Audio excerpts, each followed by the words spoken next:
There is a version of American history that gets told in classrooms and carved into monuments. The version with deliberate men in well-lit rooms making calculated decisions that change the world. And that version is true, as far as it goes. But there's another version, quieter and stranger, that lives in the margins of laboratory notebooks and the footnotes of patent filings. A version where the most important thing that happened on a given Tuesday was a spilled chemical or a ruined batch or a scientist who noticed something odd and, instead of throwing it away, stopped to ask why. That version is the one we are going to sit with tonight. Some of the most familiar objects in American life, things you have touched today without thinking twice, things sitting in your kitchen drawer right now or keeping your heart beating or holding your leftovers together. None of them were supposed to exist.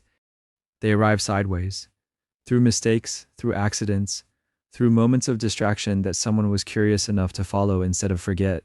And in following them, ordinary people stumbled into discoveries that became industries, habits, and eventually just the background fabric of everyday American life. Here is what is interesting about accidents. They require a certain kind of attention to become anything at all. A spill is just a spill unless someone kneels down and looks at it closely. A mold growing on a petri dish is contamination unless someone decides the contamination is more interesting than the original experiment. The accident itself is almost never the invention. The invention is the moment a person decides the accident is worth understanding. That combination, the unplanned event and the curious mind that refuses to dismiss it, shows up again and again across American history in ways that are almost too consistent to be coincidental. We are going to move through a lot of ground tonight.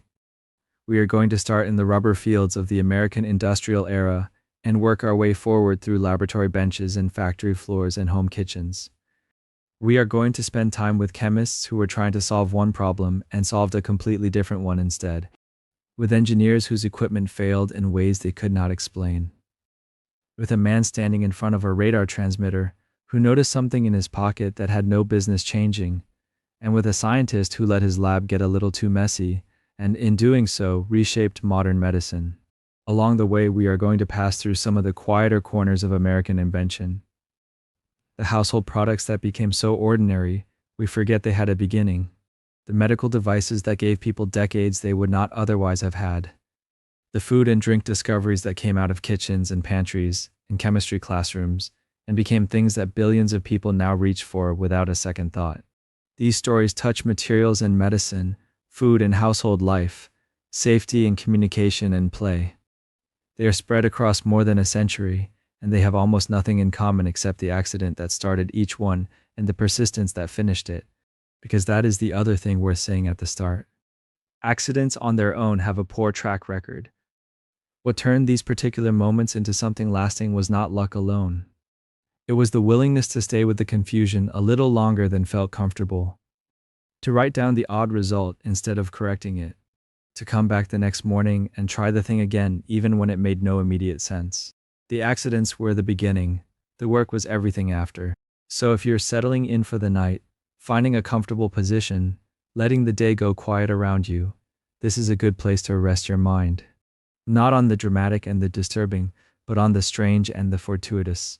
On the moments where human curiosity caught something the universe dropped by chance and turned it into something worth keeping. We are going to start in the 19th century, in the middle of a frustration that had plagued American industry for years. A material that held enormous promise but could not survive the demands of the climate. A man who had spent years and most of his savings trying to fix it. And then one day, whether by design or distraction depending on who is telling the story, something landed on a hot stove that should not have, and the outcome was nothing like what anyone expected. That is where we begin. Before Charles Goodyear got anywhere near a hot stove, rubber was already a material that had made and broken a lot of promises. It arrived in North America from South America, where indigenous peoples had been working with it for centuries.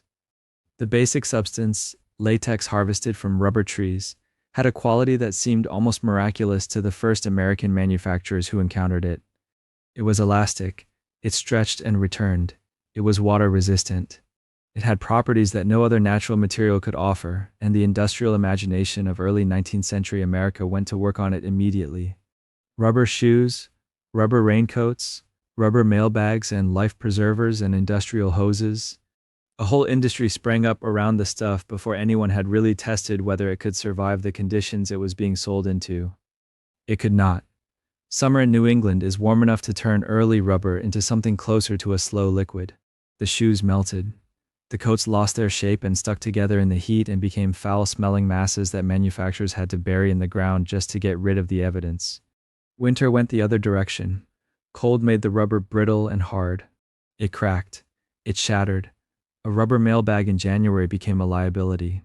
By the mid-1830s, the American rubber industry had essentially collapsed under the weight of its own material failures, and investors who had poured money into rubber manufacturing had very little to show for it except warehouses full of something that had stopped behaving like rubber and started behaving like a problem.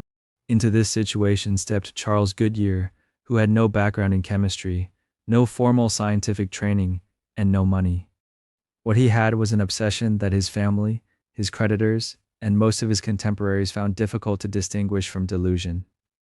He had come across rubber around 1834 and decided, with the kind of certainty that does not require evidence, that he was going to be the person who fixed it. He spent years working with the material, mixing it with various substances, experimenting in cramped apartments and borrowed spaces, accumulating debt at a pace that eventually landed him in debtor's prison more than once. His family lived in poverty. He pawned whatever could be pawned. He kept experimenting. He discovered that mixing rubber with sulfur improved things somewhat, and he spent years working with that combination. But the real turning point came in 1839, and the exact details of how it happened depends somewhat on which account you read. The version that has settled most firmly into history involves Goodyear in a general store in Woburn, Massachusetts, where he was demonstrating his rubber and sulfur compound to some skeptics. In the handling and the conversation, some of the mixture came into contact with a hot stove, or he dropped it on the stove deliberately, or he tossed it there in a moment of frustration. The specifics have blurred with time. What has not blurred is what happened next. The rubber did not melt. What he found when he retrieved it from the stove, or from near the stove, or from wherever exactly it had been, was a piece of rubber that had charred at the edges but remained firm and flexible in the center in a way that no rubber had remained before. The heat had not destroyed it. The heat had transformed it. The sulfur, exposed to the right temperature, had formed crosslinks between the polymer chains in the rubber in a way that stabilized the whole structure. It would not melt in summer. It would not crack in winter. It had become, for the first time, a material you could actually rely on. He called the process vulcanization, a name that arrived later, borrowed from Vulcan, the Roman god of fire, which felt appropriate given how the discovery came about. Getting to that name, and to the patent, and to any recognition at all, took years more of poverty and persistence. The patent for the vulcanization process was issued in 1844. By then Goodyear had been living in such deprivation that he had furnished portions of his house with rubber goods simply because he had no money for anything else. Rubber picture frames, rubber furniture, a household that served as both home and involuntary demonstration of the material's potential. What vulcanized rubber made possible was not one invention, but a category of invention. Durable rubber opened the door to tires that could bear the weight and friction of industrial machinery. It made practical shoes and waterproof garments that actually worked across seasons. It showed up in hoses and belts and gaskets and seals, and the 1,000 industrial components that keep machines functioning under stress. When the bicycle boom came in the latter half of the 19th century, it ran on vulcanized rubber. When the automobile arrived, it ran on vulcanized rubber too. The tires, the seals, the weather stripping, the insulation on electrical wiring. The telegraph lines being strung across American landscapes were coated in it. Modern manufacturing, modern transportation, and the infrastructure of industrial America all passed through the problem that Goodyear solved on or near that stove. The Goodyear Tire and Rubber Company, which bears his name and whose products are still on roads today, was founded after his death. He did not found it, he received no benefit from it. He had sold licenses to the vulcanization process and spent years fighting patent infringement in court, but by the time of his death in 1860 he was $60,000 in debt. He died without having seen any significant financial reward from the thing that bore his name into the following century and beyond. There is a statue of him in Akron, Ohio. There is a tire company that every American driver knows. There is rubber in almost every manufactured object you will encounter today. And the man who found the process that made all of it possible spent most of his life in debt, sometimes in prison, and died owing more money than he had ever made. What he left behind was not a fortune, but a transformation. The frustrating, unstable material that had destroyed an industry in the 1830s became, after one accident and years of work, the material that built much of the industrial world. A failure turned into something solid. Not because the accident was clever, but because the person who had it refused to stop asking what it meant. That stubbornness runs through most of these stories. It is in Goodyear's repeated returns to a material that kept defeating him. And it shows up again, not long after, in a completely different laboratory, where someone got too close to something they were studying and made a discovery that ended up in every sugar bowl in America. The laboratory where it happened belonged to a chemist named Konstantin Fahlberg, and it was not, by any reasonable standard, a tidy place to work. It was 1879, and Fahlberg was a researcher at Johns Hopkins University in Baltimore, working under a chemist named Ira Remsen. The project had nothing to do with sweetness. Fahlberg was studying coal tar derivatives, a category of organic compounds that the chemistry world was obsessed with in the latter half of the 19th century. Coal tar was a byproduct of the gas lighting industry, a thick black residue that had once been considered industrial waste and was now being discovered, compound by compound, to contain within it an enormous range of useful substances. Dyes came from coal tar. Pharmaceuticals came from coal tar. The organic chemistry of the 1870s and 1880s was essentially a prolonged investigation into what else coal tar might be hiding, and laboratories across Europe and America were full of chemists doing exactly the kind of work Fahlberg was doing, processing and modifying and analyzing one derivative after another. None of that work was supposed to end up on your dinner table. The story goes that Fahlberg was working late one evening, as researchers in that era often did, and left the laboratory without washing his hands as thoroughly as he should have. This was not unusual. Laboratory hygiene standards of the late 19th century would horrify anyone trained in modern chemistry, and the casual handling of compounds that we would now treat with considerable caution was simply part of the working day. Fahlberg sat down to dinner, reached for a piece of bread, and noticed something that had no business being there. The bread was extraordinarily sweet, not in the way that bread sometimes has a subtle grain sweetness, but intensely, unmistakably sweet in a way that had nothing to do with the bread itself. He tasted his fingers, he tasted his hands. He traced the sweetness back to the laboratory and to the compound he had been working with that day, a sulfonamide derivative that had ended up on his skin during hours of handling. He had discovered, on his own hands at the dinner table, that a coal tar compound could taste 300 times sweeter than sugar. He named it saccharin, from the Latin word for sugar. What followed was a pattern that repeats throughout the history of accidental discovery. The accident takes about one evening. Everything else takes years. Fahlberg and Remsen published the initial findings together, but Fahlberg moved faster toward the commercial possibilities, eventually patenting saccharin himself in 1884 without including Remsen, which created a professional rupture between the two men that never fully healed. Remsen spent years publicly irritated about the credit. Fahlberg spent years building a business around what he had accidentally tasted. Both of them had a point, and neither of them was entirely wrong, and the acrimony between them captures something true about what happens when discovery and commerce arrive in the same room at the same time. Saccharin entered American consumer life slowly at first, and then with considerable momentum. It was cheaper than sugar. It contained no calories. For food manufacturers, those two facts alone made it interesting. For a specific group of Americans, they made it something closer to essential. Diabetics had very few options in the late 19th and early 20th centuries. Insulin would not be isolated until 1921, and the management of diabetes before that discovery relied almost entirely on dietary restriction. Sugar was the enemy, and sugar was in nearly everything. Saccharin offered something that had not existed before, a substance that could make food taste sweet without triggering the metabolic consequences that made sweetness dangerous. For diabetic patients and their physicians, saccharin was not a curiosity. It was a tool, and in the years before insulin, it was for some people a meaningful one. But saccharin's reach extended well beyond the diabetic population, and that broader reach was partly driven by circumstances that had nothing to do with medicine. During the First World War, sugar rationing made saccharin suddenly attractive to an enormous swath of the American public that had never given artificial sweeteners much thought. When a substance you have always taken for granted becomes scarce and expensive, alternatives that seemed unnecessary become practical. Saccharin moved from the margins of American consumption toward the center, carried there not by marketing but by shortage. And then the argument started. Harvey Washington Wiley, who served as the chief chemist of the Department of Agriculture and was one of the driving forces behind the Pure Food and Drug Act of 1906, wanted saccharin banned.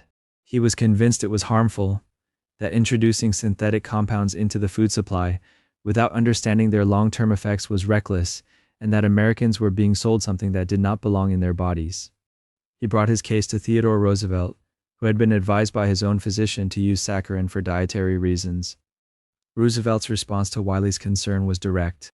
He told him, in words that have survived in various accounts, that anyone who said saccharin was injurious to health was an idiot. The ban did not happen. Wiley's frustration about it became part of the larger story of early American food regulation, and the question of whether saccharin was safe settled into an uneasy truce that would last for decades before erupting again. The eruption came in the 1970s, when studies in Canada showed that laboratory rats fed extremely high doses of saccharin developed bladder cancer. The FDA moved to ban it.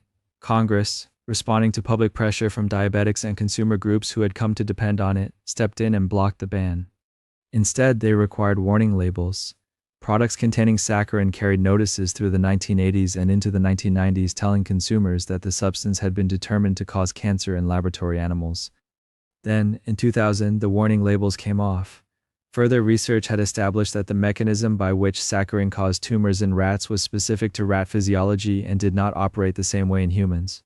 The National Toxicology Program removed saccharin from its list of possible carcinogens. The warning labels disappeared from store shelves as quietly as they had arrived. What saccharin left behind, beyond its own complicated history, was an idea. Before it, sweetness came from one place. It came from sugar, from the long agricultural and colonial history of sugarcane, and the brutal economics of how it reached American kitchens. Saccharin introduced the possibility that sweetness itself could be decoupled from the substance that had always produced it. That idea, once introduced, never went away.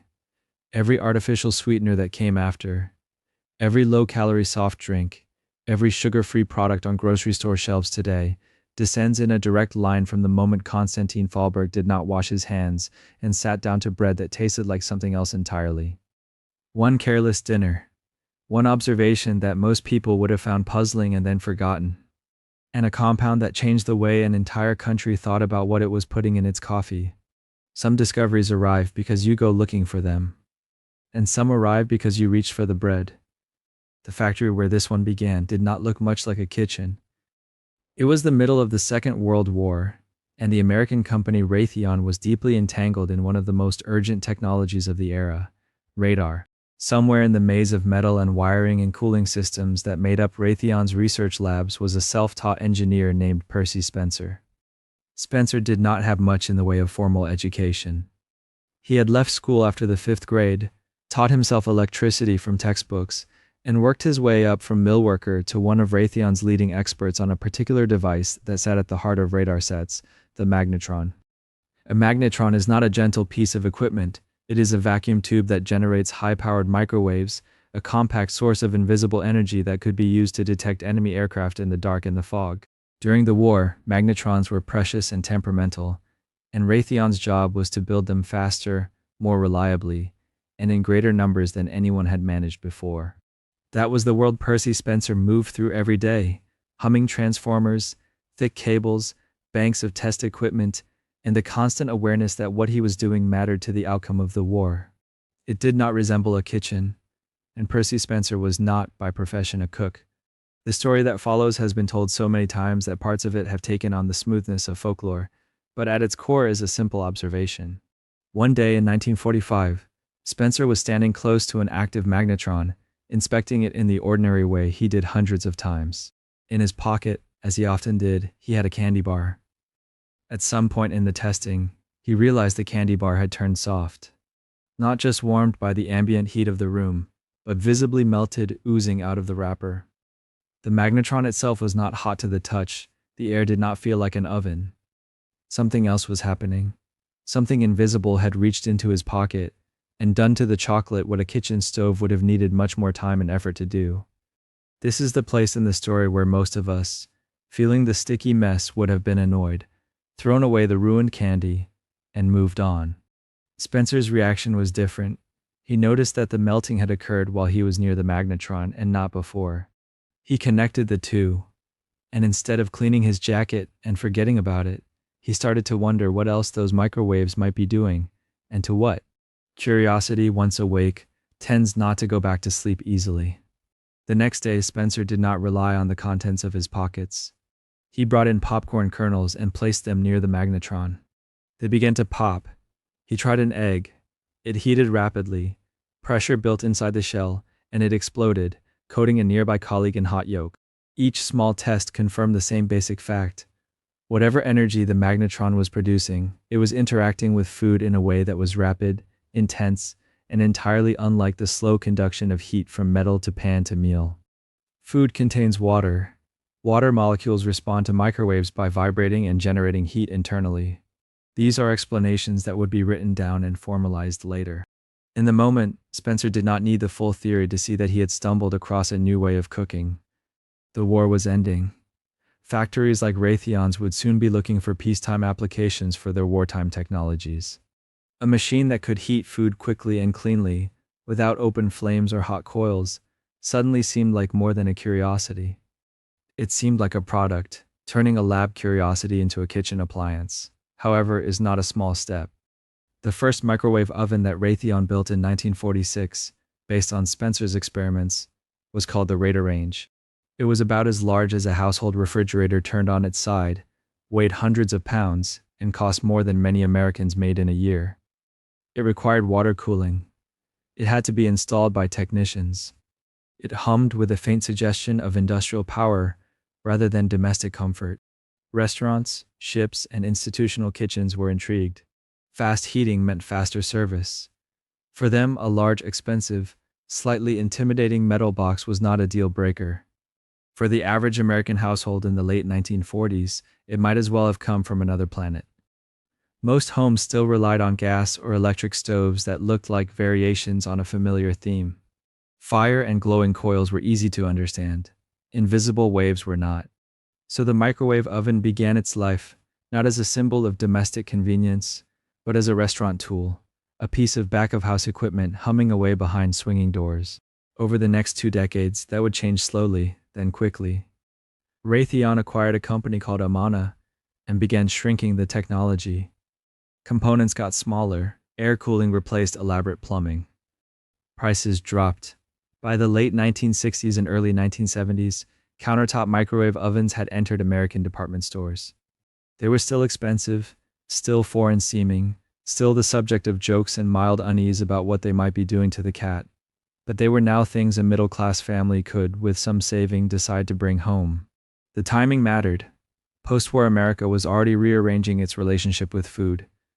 Frozen meals, which had been technically possible since Clarence Birdseye's innovations decades earlier, found their true cultural moment in the 1950s and 1960s, when home freezers became standard and advertising turned TV dinners into a minor cultural event. Convenience foods, boxed mixes, canned soups, and ready-made desserts were marketed as ways to free the housewife from hours at the stove. The microwave fit into that landscape like a missing puzzle piece. It did not invent convenience, but it accelerated it.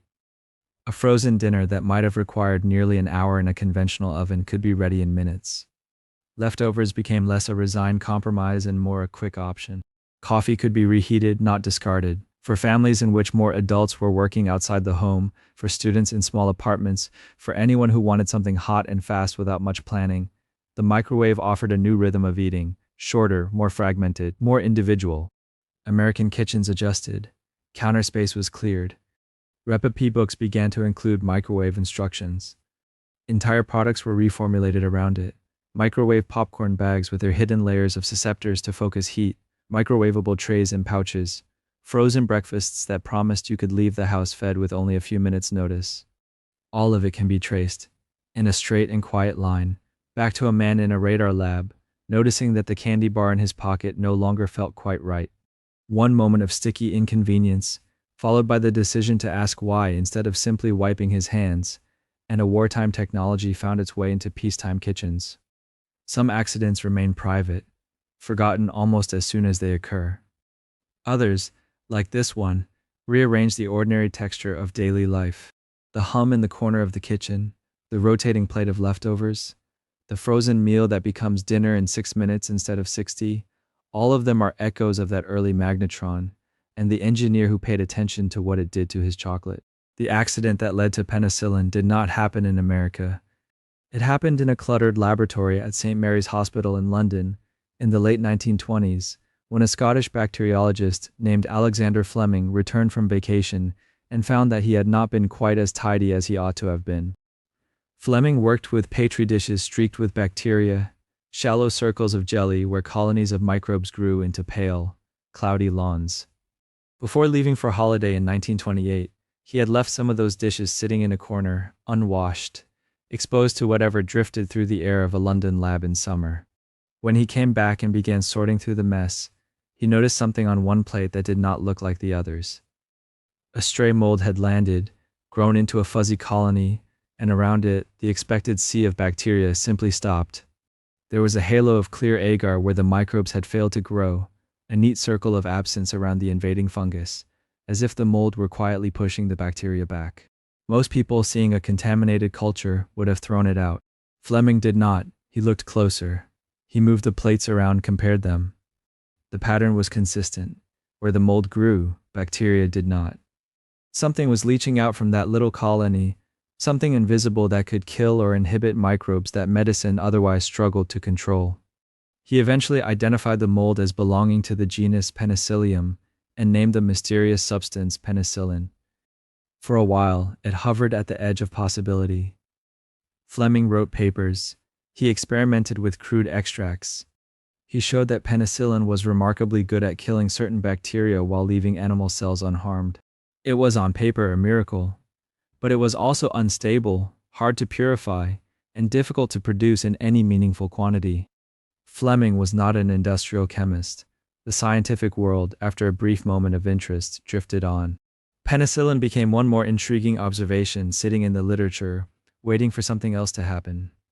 That something did not come until more than a decade later, when the world had once again rearranged itself into war. By the early 1940s, a small team at Oxford, Howard Florey, Ernst Chain, and their colleagues retraced Fleming's work and pushed it further. They devised ways to extract penicillin in slightly purer, more usable form. They tested it on mice infected with deadly bacteria and watched the animals recover. Then they tried it on human patients with infections that would otherwise have been hopeless and saw the same startling results. The problem remained scale. The world did not need milligrams of penicillin, it needed barrels.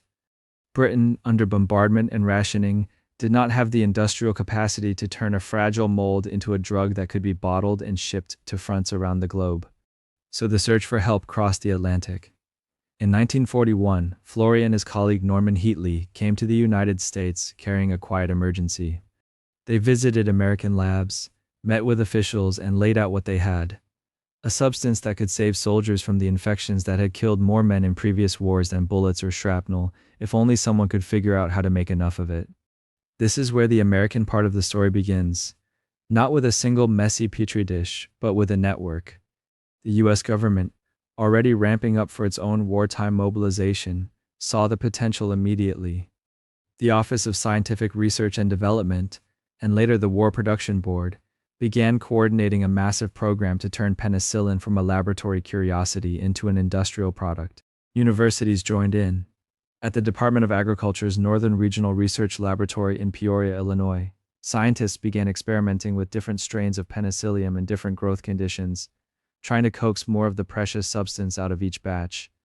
They found that the mold grew better not on simple broth, but on a thick, rich medium made from corn-steep liquor, a byproduct of the American corn processing industry that was cheap, abundant, and about as far from a London hospital lab as one could get. It was an oddly domestic foundation for a revolutionary drug, Midwestern corn waste feeding a British mold. Pharmaceutical companies, Pfizer, Merck, Squibb, and others were drawn in and given both funding and urgency. They had experience with fermentation, mostly for things like citric acid and vitamins. Penicillin demanded that they scale that up and refine it under strict conditions, keeping the mold alive and productive, separating the delicate drug from the cloudy broth without destroying its potency. They built deep tank fermentation systems, towering vessels where the fungus could grow in aerated liquid instead of shallow trays. Engineers redesigned piping and controls to keep temperature, oxygen, and nutrients within the narrow band that penicillin preferred. Chemists worked out extraction and purification methods.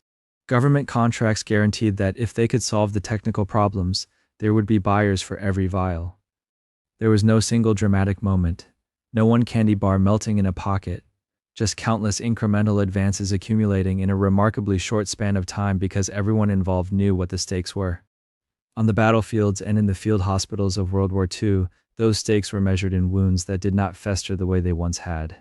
Before antibiotics, a deep cut from shrapnel or a bullet often meant a race between surgery and bacterial invasion, a race that infection often won.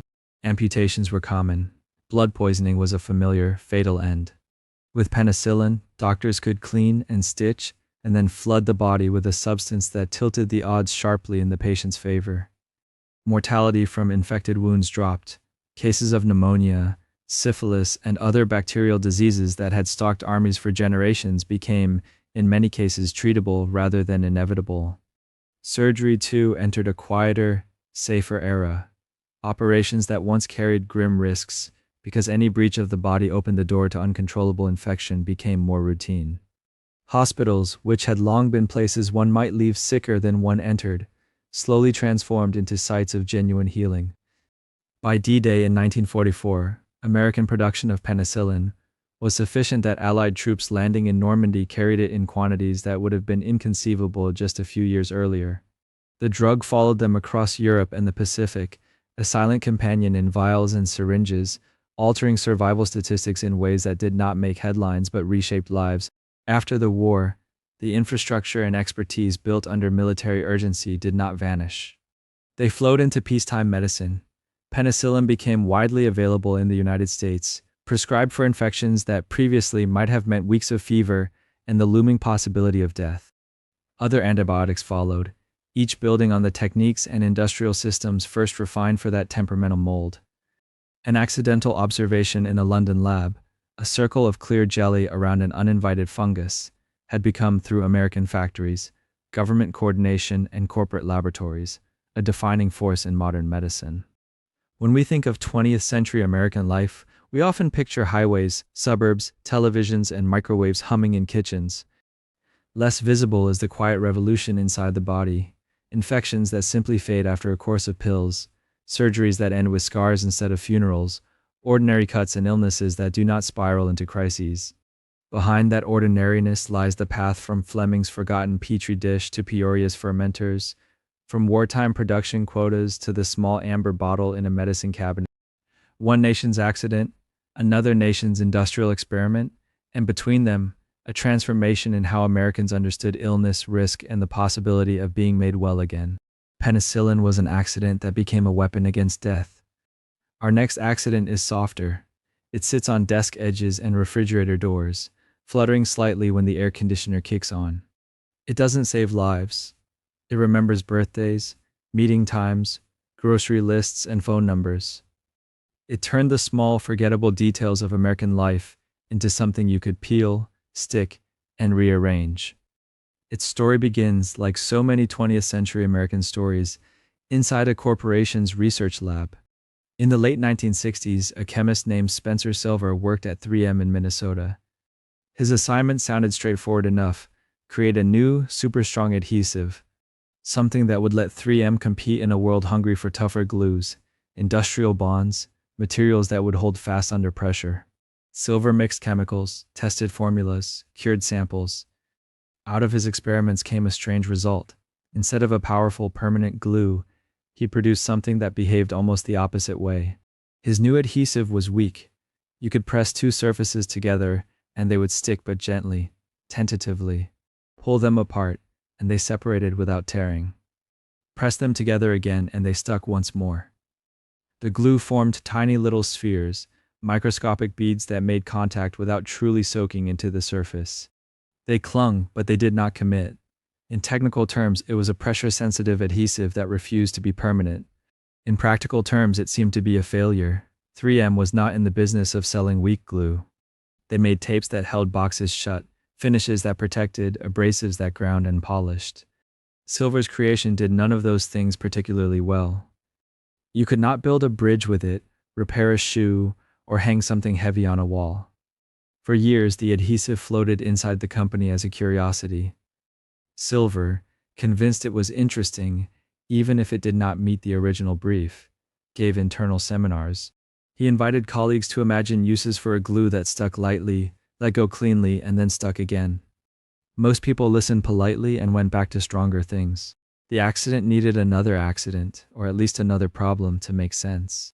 That problem arrived in the form of a choir hymn book. One of Silver's colleagues at 3M, a product developer named Art Fry, sang in a church choir. During rehearsals, he used scraps of paper to mark the hymns he needed to sing. The bookmarks slid, fell, and fluttered to the floor. Every week, the same small irritation, the same shuffle of pages and lost places. Sitting in church one Sunday in the early 1970s, Fry remembered Spencer Silver's strange glue. A weak adhesive that would not damage paper, that would attach and detach without ripping. He wondered what would happen if you put that glue on the edge of a piece of paper and used it as a bookmark, something that would cling firmly enough to stay put, but gently enough to peel away. At home and in the lab, he began to experiment. He coated strips of paper with a thin band of Silver's adhesive and tested them in his hymn book. They held. They lifted without tearing the pages. They could be moved, repositioned, reused. A failed super glue had just become a movable bookmark. From there, the idea slowly widened. If you could stick and unstick a bookmark in a hymnal, you could do the same in a report, a textbook, a contract, a cookbook. If you printed a blank square and coated the back of one edge, suddenly you had a note that could live on a page, a file folder, a monitor, and then migrate somewhere else when needed. The concept was simple, a small piece of paper with a strip of low-tack adhesive along one side. The implications for office life in America were enormous. By the late 1970s, American work was already paper-heavy. Desks were covered with memos, typed letters, draft copies, phone messages written by hand. Filing cabinets groaned. In this landscape, communication happened on paper, and memory often depended on a scribbled reminder stuck in the right place. The reusable note slipped into that environment almost invisibly. It did not demand new habits so much as it clarified old ones. Instead of a scrap of paper held by a paperclip, you had a small square that stayed exactly where you placed it. Instead of writing on a document itself, you could add a thought that could later be removed, moved, or ignored. In meetings, people began to jot quick ideas and post them on documents, walls, and calendars. On telephones, the new notes became the standard way to leave messages. Called Jim at 3, meeting moved to Friday, lunch canceled. Refrigerator doors sprouted reminders about appointments, chores, and school events. In classrooms, teachers used them for labels and rearrangeable plans. The little squares were quiet tools of coordination. They made it easier to share thoughts, to mark priorities, to visualize work in motion. Over time, their soft shuffle and faint adhesive pull became part of the soundscape of American offices, alongside ringing phones and humming fluorescent lights. It did not happen overnight. When 3M first test marketed the product, then called Press and Peel, in a few cities, customers did not quite understand what it was for. It looked like small pads of paper with a strange sticky edge. The value lay in repeated use, in the moment when you peeled off a note, stuck it down, and later moved it without residue. That required patience from the company as much as from consumers. Instead of abandoning the idea after lukewarm early sales, 3M kept iterating. They repackaged, renamed, and sampled the product, putting pads directly on people's desks so that curiosity could do its work. When secretaries, managers, and clerks discovered how helpful the notes were for their own tangled stacks of paper, word spread. What had begun as a weak glue that nobody knew how to use became post-it notes, an object so common that it now feels less like an invention and more like a basic element of stationery, as ordinary as a paperclip or a pencil. Behind that ordinariness lay a particular American pattern, a corporation willing to fund open-ended research, a scientist allowed to keep an apparent failure alive, an engineer who noticed a separate, everyday annoyance and connected the two. It was not a single flash of genius, but a chain of small, permissive choices, letting odd results stand, giving them time, encouraging colleagues to tinker and share. From that chain emerged a square of paper that helped structure memory in offices and homes across the country. A weak adhesive, carefully nurtured, became one of the most iconic tools of American organization, proof that even the gentlest accidents could quietly hold a culture together. If Post-it notes were an accident that quietly organized paper, our next accident organized something hotter and far more slippery. It began not in an office, but in a cold room filled with gas cylinders and steel tanks. The kind of industrial research space where the air smells faintly of metal and refrigerants, and the work is measured in pressures, temperatures, and chemical formulas. In 1938, a young chemist named Roy Plunkett worked for DuPont in New Jersey. His assignment sounded practical and contained: help develop new, safer refrigerants. At the time, Americans were electrifying their homes, filling kitchens with refrigerators and freezers, but many early cooling gases were toxic or flammable. Industry wanted something more stable, more predictable, more marketable. Plunkett experimented with a gas called tetrafluoroethylene, TFE for short. He stored it in heavy steel cylinders, cooled and pressurized, ready for reactions that might yield a promising new refrigerant. One morning, he went to open a cylinder that, according to DuPont's notebooks and balance sheets, should have still been full of TFE gas. The valve turned, nothing came out. No hiss, no rush of invisible vapor. The weight of the cylinder said the gas was still there, but the valve insisted it was empty. Curious, Plunkett did something simple. He cut the cylinder open. Inside, instead of gas, he found a lining of white, waxy solid clinging to the metal walls. The tetrafluoroethylene had not escaped. It had transformed. The small gas molecules had joined together into long chains, a polymer that no one had intended to make. Chemically, it was polytetrafluoroethylene. In the lab, it had no name yet. It was just an unexpected coating at the bottom of a cylinder that refused to behave like a proper container of gas. Plunkett did not throw it away. He scraped the strange solid out and began to test it. It did not look like much, just a white, somewhat chalky material. But when he heated it, it did not melt easily. When he exposed it to chemicals that would normally corrode, dissolve, or stain, it stayed inert. It did not soak up oil, did not absorb water, did not react. Most striking of all, nothing seemed to want to stick to it.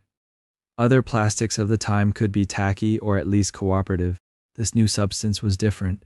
It was so slippery that when formed into a surface, tools and particles slid across it. The friction was extraordinarily low. It was, in a practical sense, almost anti-stick. At DuPont, where the new material was soon given the trade name Teflon, this was not immediately a recipe for non-stick omelets. It was a material looking for a purpose. In the years that followed, engineers and chemists learned to shape and mold it. They found that its chemical resistance and stability made it ideal for harsh environments. During the Second World War, Teflon found its first serious calling, not in kitchens but in secret laboratories.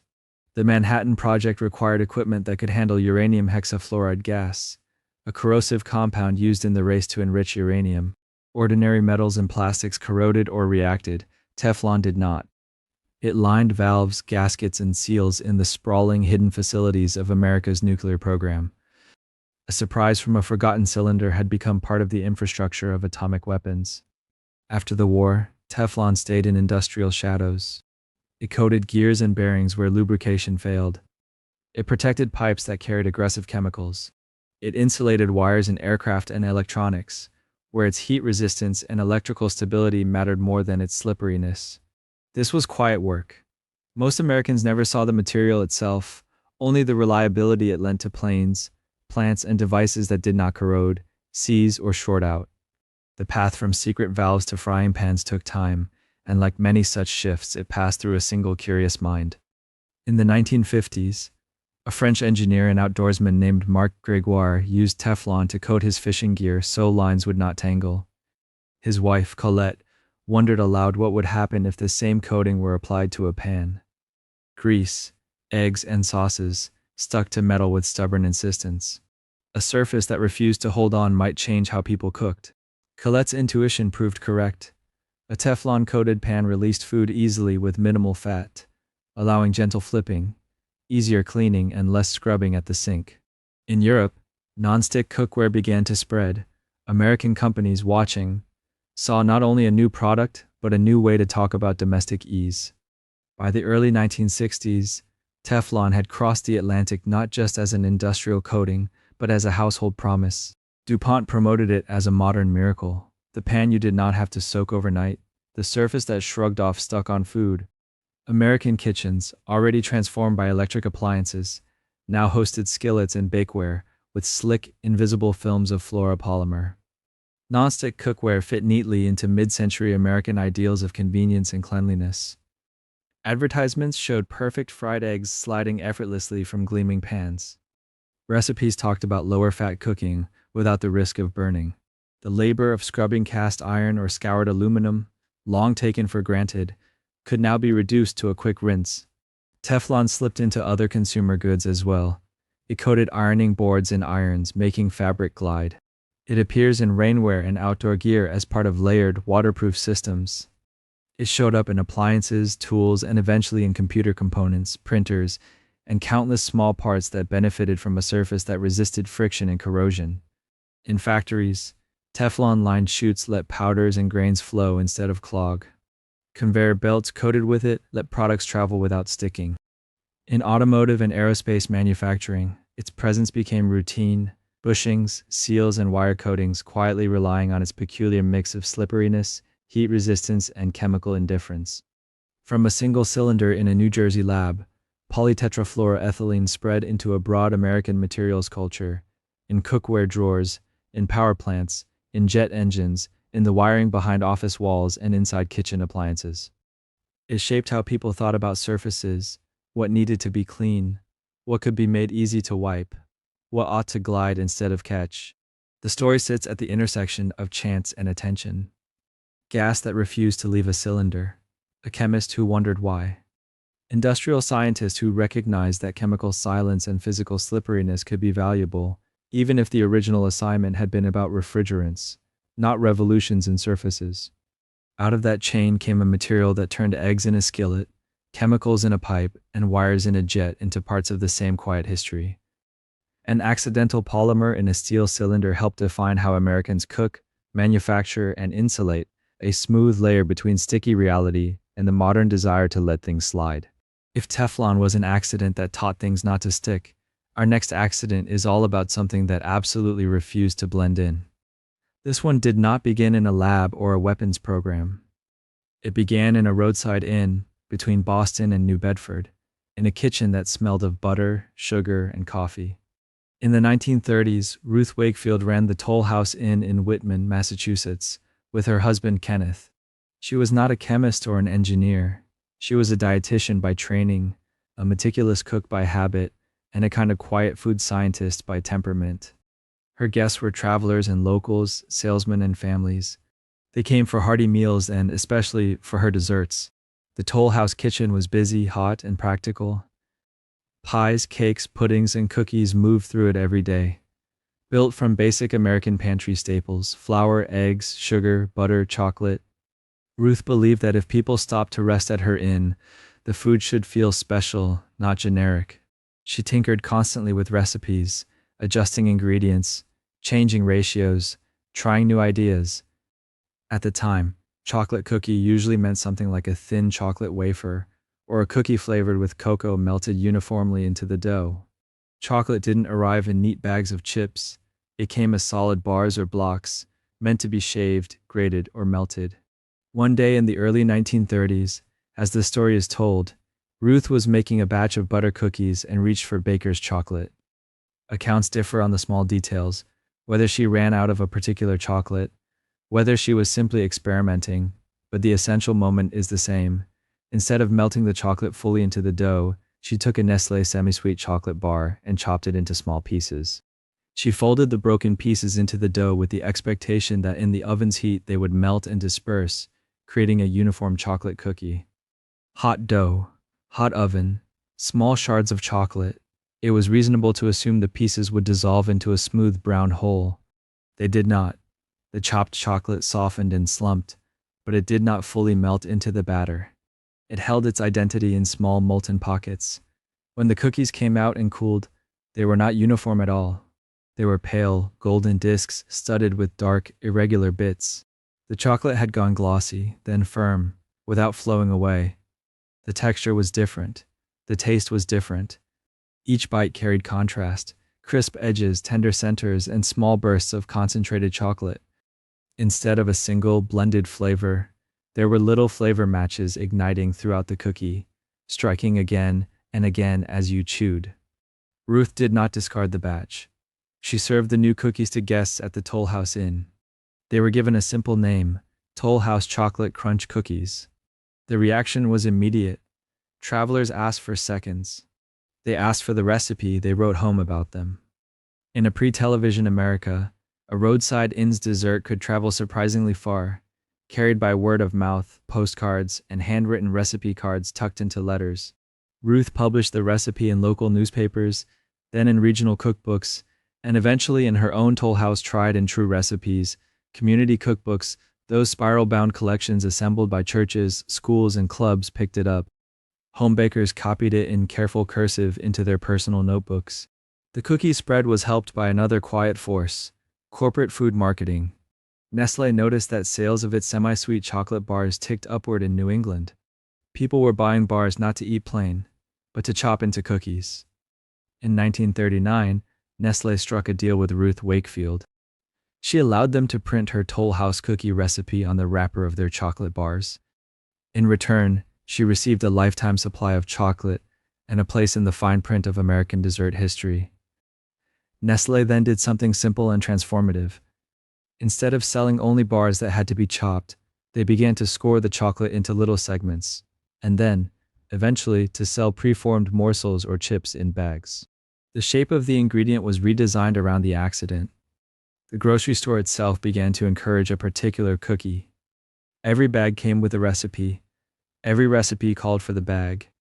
The Toll House cookie moved from a Massachusetts inn to pantries across the country, carried not just by community cookbooks but by packaging, radio mentions, and women's magazine features that framed it as a modern, reliable dessert.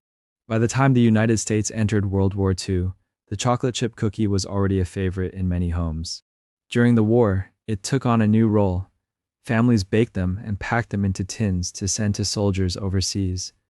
In letters, service members wrote back asking for more Toll House cookies, tying the taste of home to this particular blend of butter, sugar, and broken chocolate that never quite melted. The cookies traveled in care packages and Red Cross parcels. They appeared in base kitchens and USO canteens.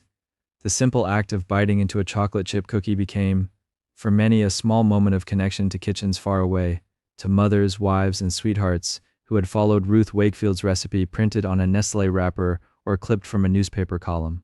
After the war, as suburban America expanded and home baking became part of a post-war domestic ideal, the chocolate chip cookie settled into a permanent place in American life. It showed up at school bake sales, church socials, office parties, and after-school snacks. Children learned to cream butter and sugar as a first kitchen lesson, counting out cups of flour and pouring in measured bags of chips.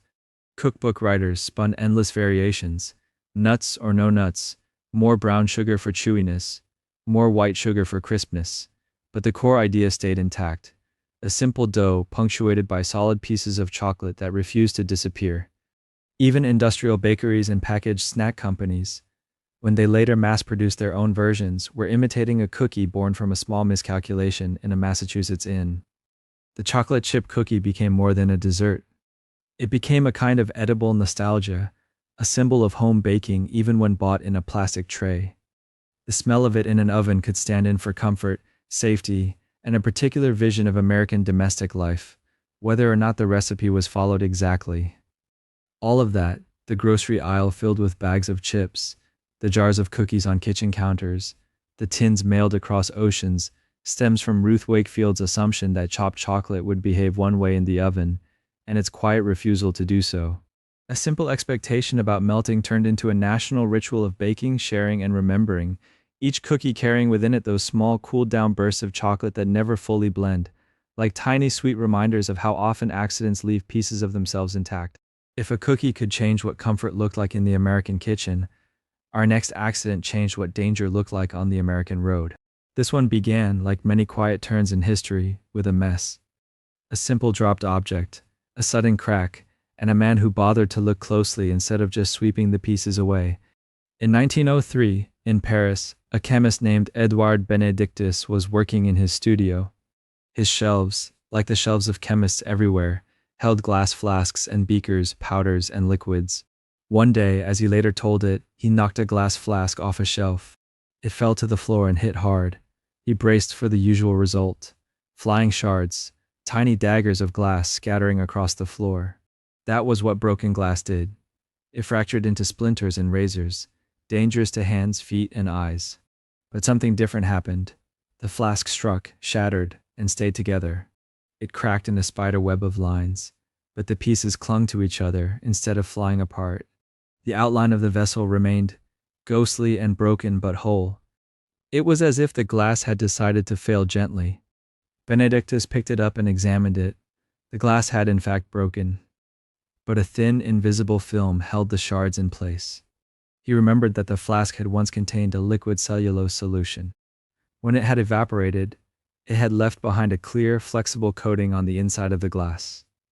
The accident presented him with a quiet question. What if glass could be made to break like this on purpose?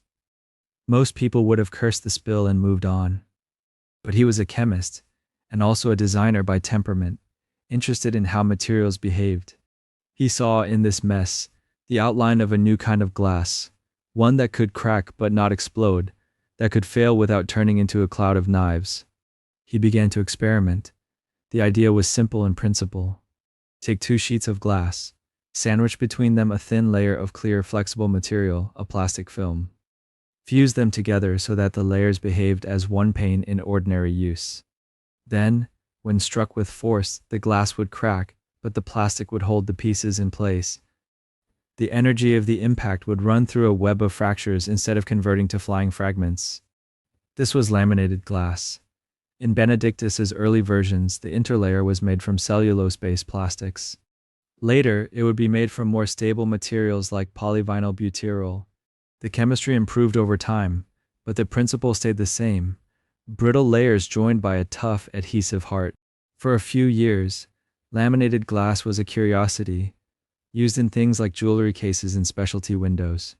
But in the early 20th century, another technology was taking shape that would eventually need it desperately: the automobile.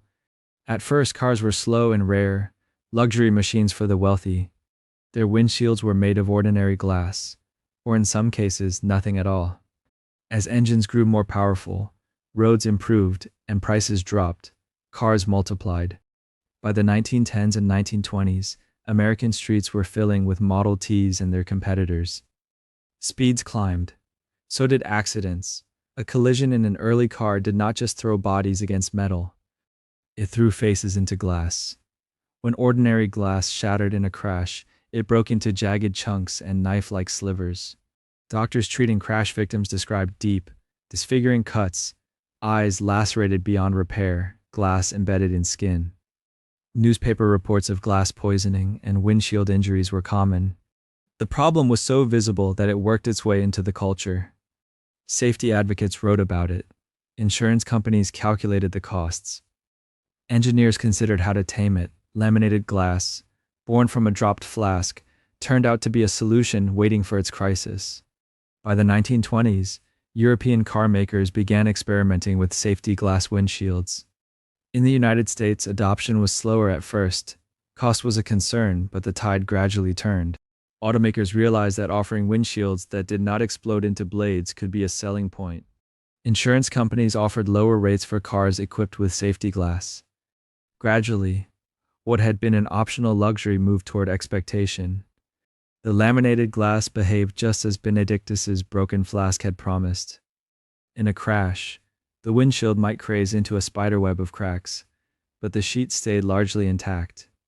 Instead of a shower of flying fragments, drivers got a crazed, milky barrier they could push against or through, but that did not instantly cut them to ribbons. As American car culture accelerated, more cars, more highways, more speed, The quiet presence of safety glass started to reshape what injuries looked like after impact. Emergency room doctors noticed fewer horrific facial lacerations from windshields. Ophthalmologists saw fewer eyes ruined by shards. Police and reporters began to describe accidents where windshields gave way instead of exploded. By the 1930s and 1940s, laminated glass was standard in many American automobiles, especially in the front. States began to take notice. Regulations and standards emerged, specifying what kinds of glass could be used and how it had to behave under impact. Federal standards would come later, but the pattern was clear. Once a safer version of a common material existed, it slowly became unacceptable not to use it. The idea spread beyond cars, storefronts, bank teller windows, school doors, all the panes of glass that people stood close to in public spaces began to incorporate laminated safety glass in many applications. Industrial sites used it to protect workers from flying debris. Public buildings used it to make large areas of glass less of a hidden hazard. None of this stopped accidents. Cars still crashed. People were still hurt, but the injuries changed in character. A type of harm, the sudden blinding spray of glass splinters, became less common, in part because one man had taken a dropped flask seriously. In the larger story of American road safety, laminated glass is only one piece. Seat belts, padded dashboards, collapsible steering columns, crumple zones all would come later, each another layer between fragile bodies and blunt physics. But laminated glass was an early signal that the texture of risk could be engineered. That materials, if arranged thoughtfully, could decide how they failed, violently or almost gently. The United States in the 20th century embraced the automobile with enormous enthusiasm. Highways cut across the continent. Drive-ins, motels, suburbs, and shopping plazas grew around the assumption that people would travel fast in glass-fronted machines. Inside those machines, thin, clear barriers separated drivers from the rushing air. Because Edouard Benedictus once watched a cracked flask cling to itself, many of those barriers, when struck, did not turn into storms of knives. Instead, they whitened, folded, and held.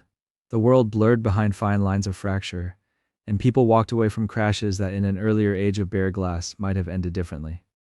An accident in a Paris studio quietly seeped into Detroit assembly lines, state safety codes, and the unremarkable experience of millions of commutes. Like the chocolate that refused to fully melt in the Toll House oven, the glass that refused to fully shatter became part of daily American life, an unseen correction to the hard edges of modern speed. If laminated glass softened the violence of speed, our next accident softened something even more relentless, the quiet failing of a human heart. This one began, not with a crash, but with a miswired circuit on a workbench. In the late 1950s, an engineer named Wilson Greatbatch was working in his barn in western New York.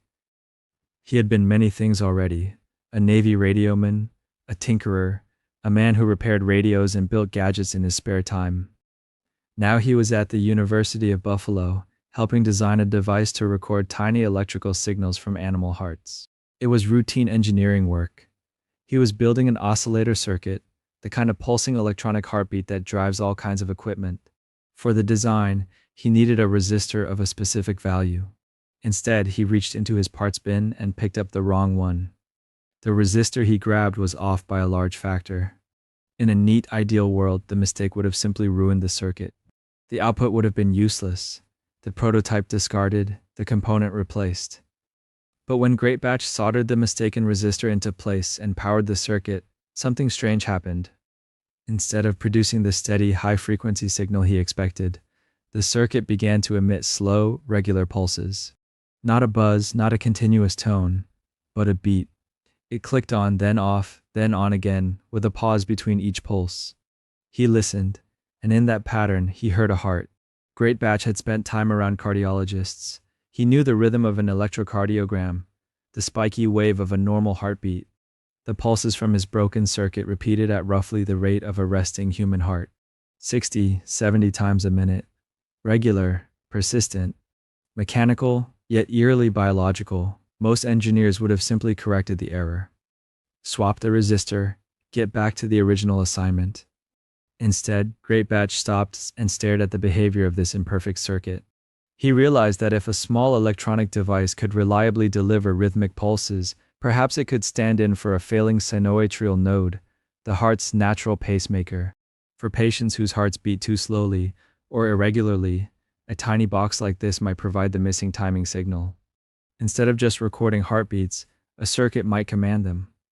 Two worlds overlapped on that barn bench: the fragile, wet clockwork of the human body, and the dry precision of resistors and capacitors. A misplaced part made them speak the same language. The idea of electrically stimulating the heart was not new. External pacemakers existed, bulky machines that sat beside hospital beds. They delivered shocks through electrodes attached to the skin or threaded into veins, tethering patients to wires and wall outlets. They were life-saving in crises, but far from gentle, and certainly not portable.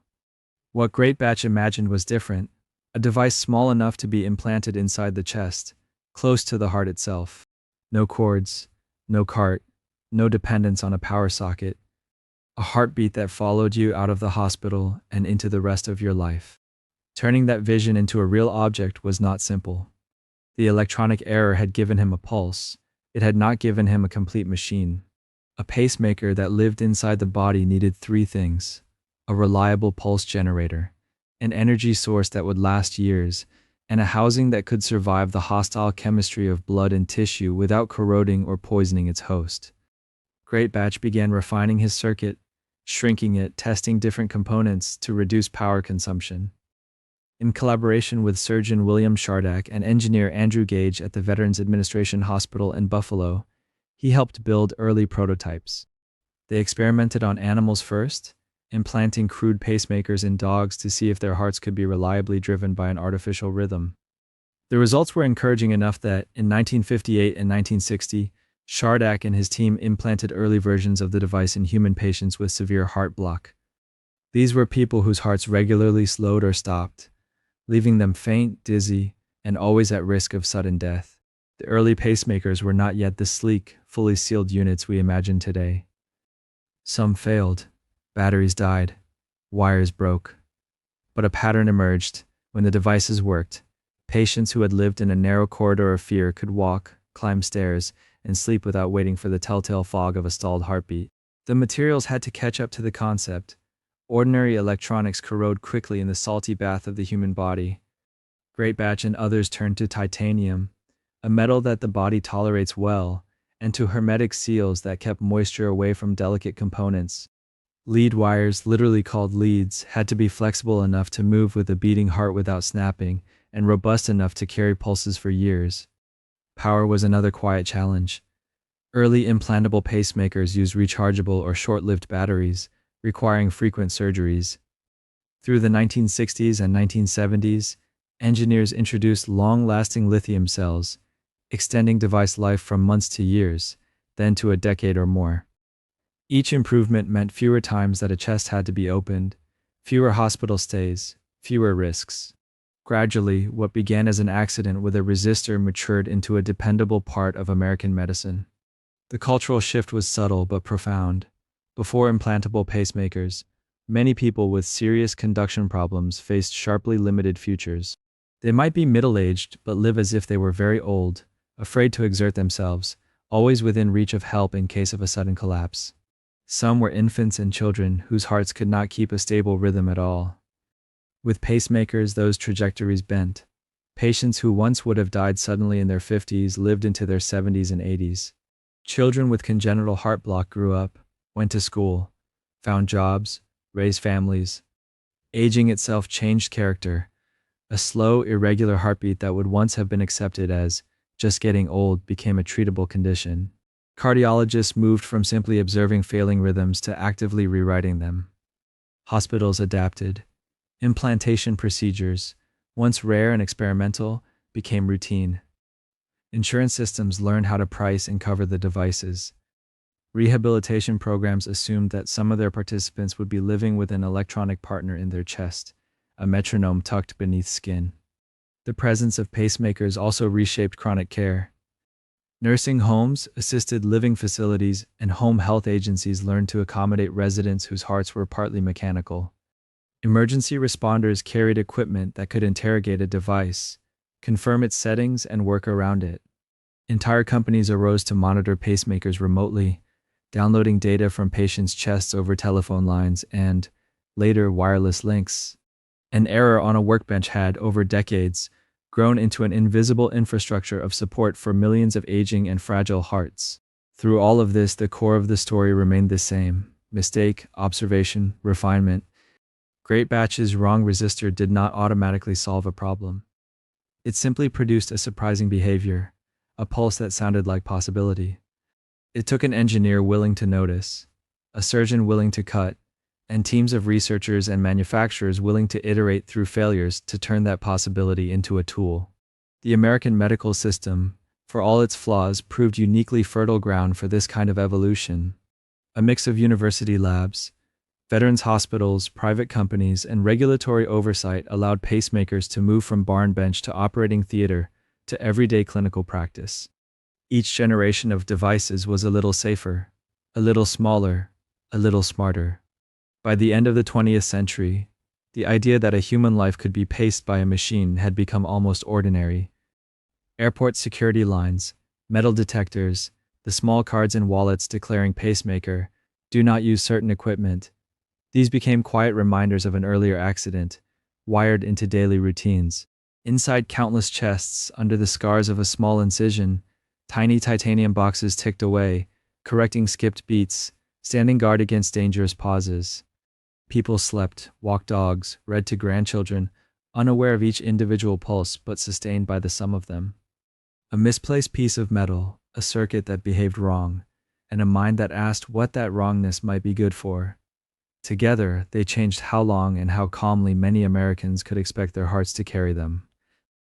From glass that refused to shatter cleanly to hearts that refused to stop abruptly, the 20th century filled up with these small, engineered kindnesses. Our next accident would be even more playful. A metal spring that, instead of staying where it was put, insisted on walking. The walking spring began far from a toy store shelf, in the business of keeping warships steady.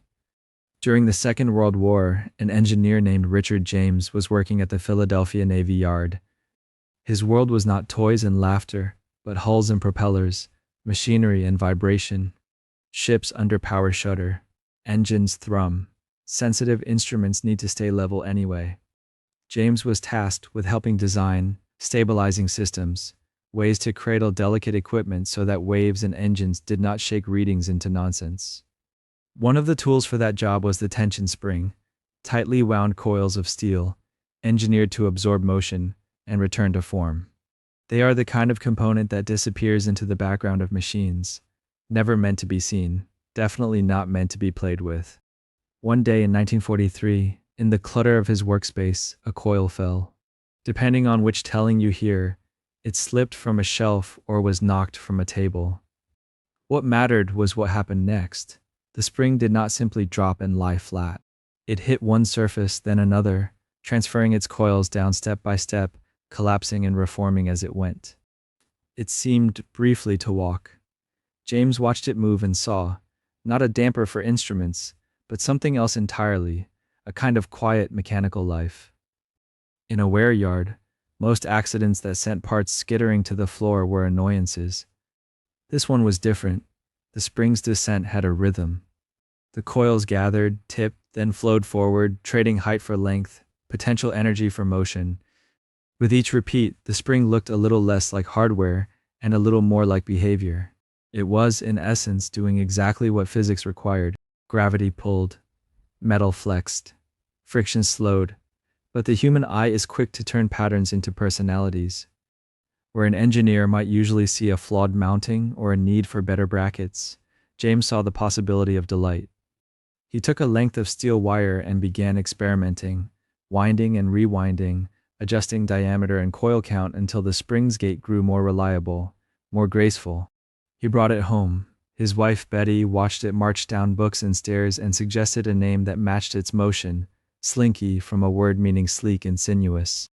By the time the war was ending, the Jameses were ready to see whether anyone outside their house would care about a walking spring. In 1945, they arranged a demonstration at Gimbel's department store in Philadelphia. The plan was modest. Richard set a small stack of inclined boards, placed the metal coil at the top, and let it go. It walked itself down, one foot of spring after another, as shoppers passed. People stopped. Then they called their children over. The Slinky was not complex. It had no batteries, no clockwork hidden inside. It was simply a strip of steel tuned to a particular balance of weight, friction, and elasticity. But it did something strangely absorbing. It transformed a basic act, falling into a series of small, controlled, almost polite movements. That first night, every Slinky they had brought sold out. The Jameses borrowed money, set up a small company, and began manufacturing springs not to hide inside instruments, but to sit at the center of kitchen tables and the tops of staircases. Priced so that ordinary families could afford one, the Slinky slipped easily into the emerging world of post-war American toys. The timing mattered. The late 1940s and 1950s were years when production lines that had churned out weapons retooled for consumer goods. Steel that might once have gone into shells now became appliances, cars, playgrounds, and toys. Households had a little more income. There was, after years of rationing and casualty lists, a quiet hunger for simple pleasures that did not break, did not require skill, and did not carry the shadow of the battlefield. Into that landscape, a coil of steel that could walk downstairs felt oddly perfect. Television commercials would later give the Slinky its sing-song jingle, but even before that, word of mouth did the work. Children showed friends how to start it just so, how to coax it from hand to hand, how to send it on a slow, clicking descent down a staircase. Adults found themselves doing the same, absent-mindedly passing time with a toy born from industrial math. It joined a mid-century toy culture that was itself a product of technological accident and wartime research. Plastics, new dyes, improved metal stamping, all fed an industry that could produce bright, durable objects by the millions.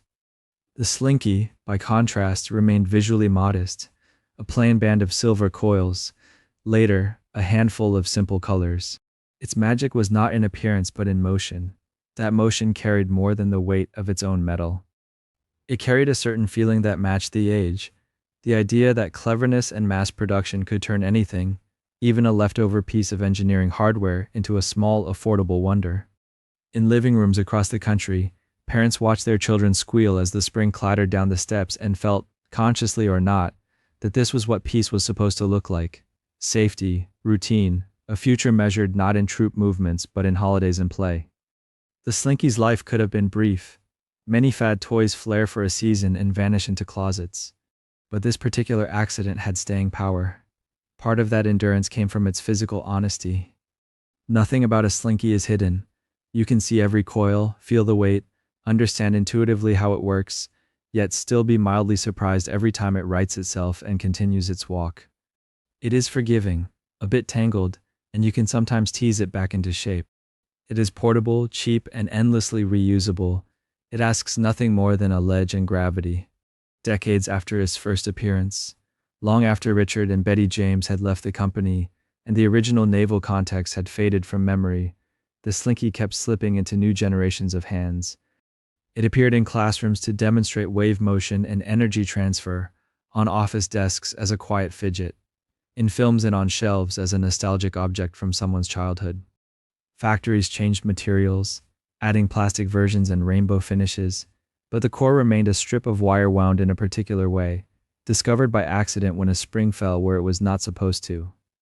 In a century crowded with complex inventions, there was something soothing about a toy that embodied the opposite, simplicity that refused to wear out its welcome. A reminder that not every technological surprise needed to be life-saving or world-altering. Some could simply make a staircase into a stage and gravity into a gentle performer. From a naval engineer's cluttered workbench to the quiet of countless bedrooms where children watched it walk and then drifted off to sleep, the Slinky traced its own slow path through American life. A coiled echo of post-war optimism, still moving, one careful step at a time. And if a spring could stumble into becoming a national pastime, other bits of the natural world could do the same.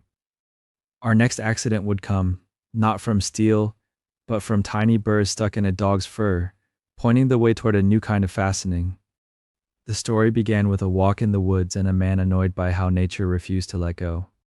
In the 1940s, a Swiss engineer named Georges de Mestral went hunting with his dog in the countryside.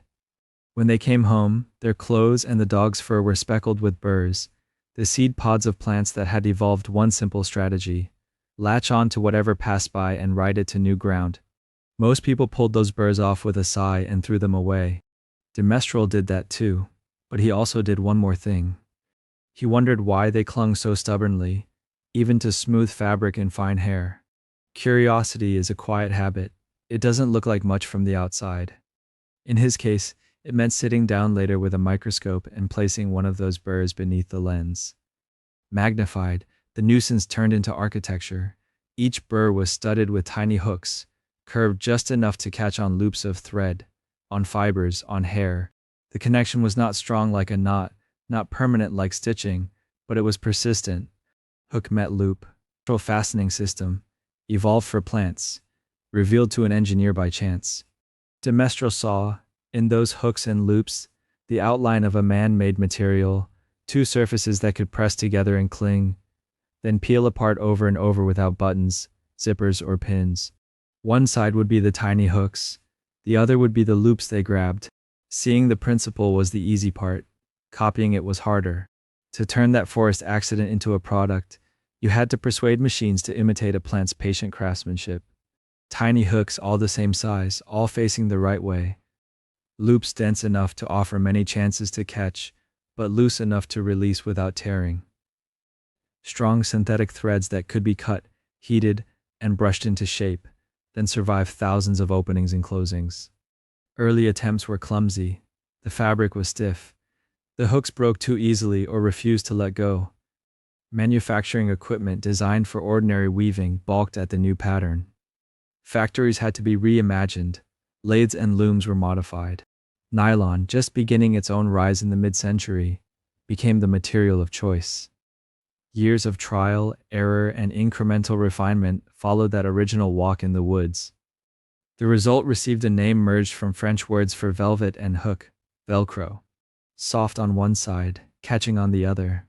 A sound when peeled apart that would, in time, become its own kind of punctuation in daily life.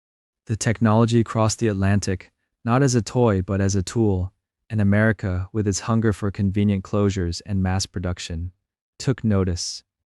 Clothing manufacturers began to experiment. Children's shoes traded out long laces for straps that could be yanked tight and pressed flat. Jackets, winter gloves, and sports gear adopted strips of hooks and loops that could be opened with mittened hands, closed in an instant, adjusted without fuss.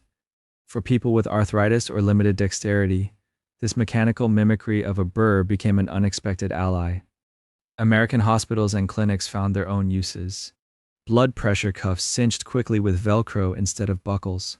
Splints and braces wrapped around injured limbs without tape or complicated ties. Surgical drapes stayed in place. In rehabilitation wards, therapists could fit and refit supports with a few soft ripping sounds, making the tiny hooks part of recovery routines. Higher above the ground, in the world of aerospace, the same principle solved different problems.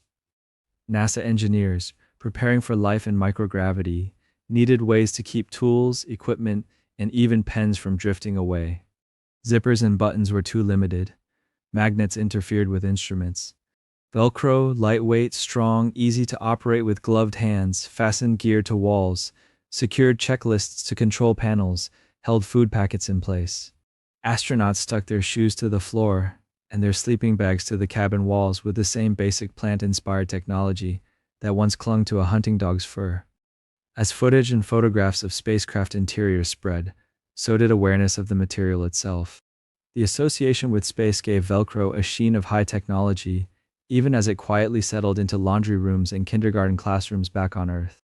In homes, parents heard that familiar tearing sound as children opened backpacks and strapped on sneakers. Wallets, cable ties, remote control holders, and endless small organizers relied on those hooks and loops to open quickly and close securely. Camping gear used it to batten down flaps and attach removable pockets. In offices, rolled-up cords stayed tamed with soft bands that wrapped and fastened in an instant. Everywhere, the same simple exchange played out. A field of hooks, a field of loops, coming together and parting again, a mechanical echo of a burr on cloth. What had begun as biomimicry, a human copying what a plant had quietly perfected, became in American hands an exercise in practicality. The accidental observation through a microscope met the routines of factories, catalogs, and store shelves.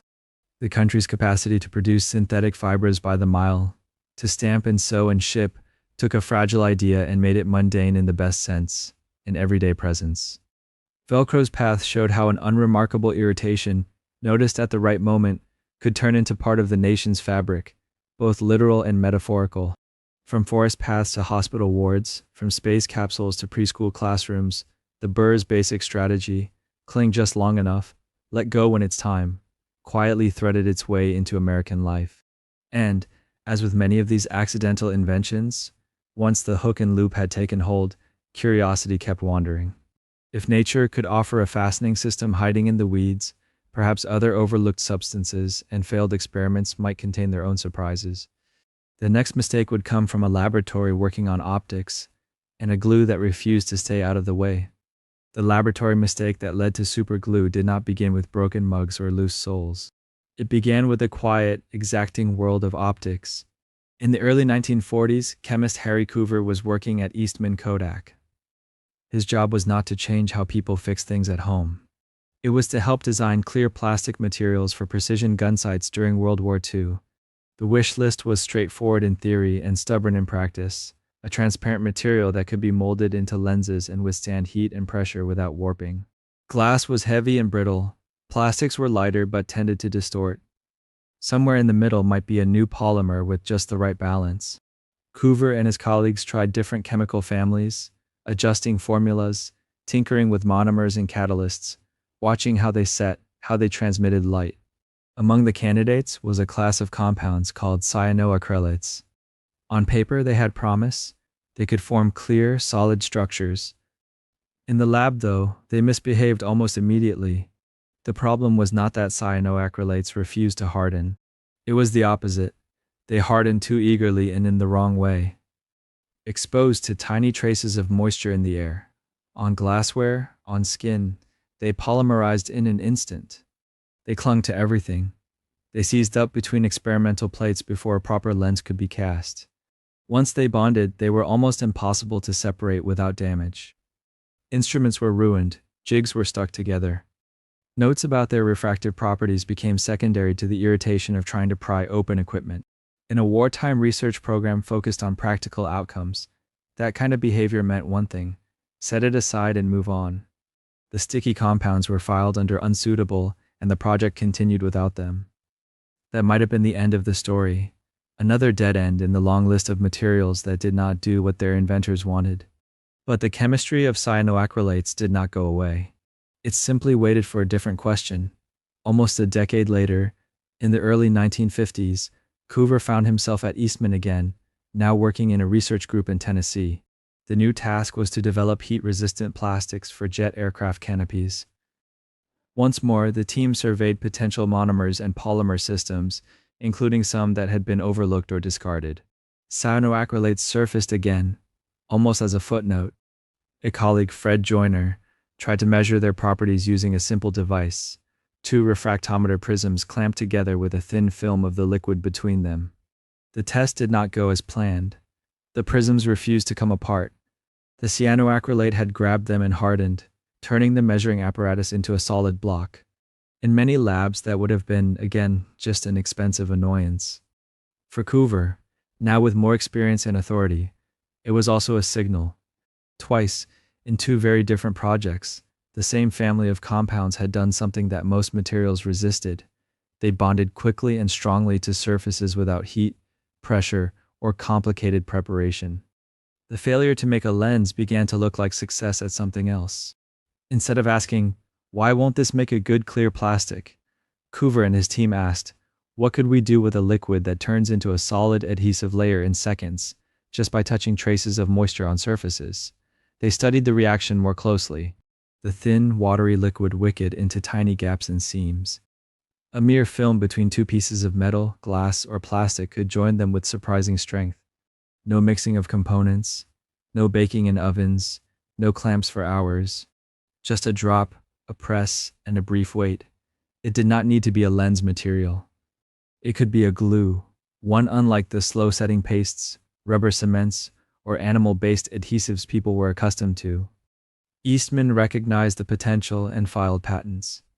The first commercial version, Eastman 910, appeared in the late 1950s.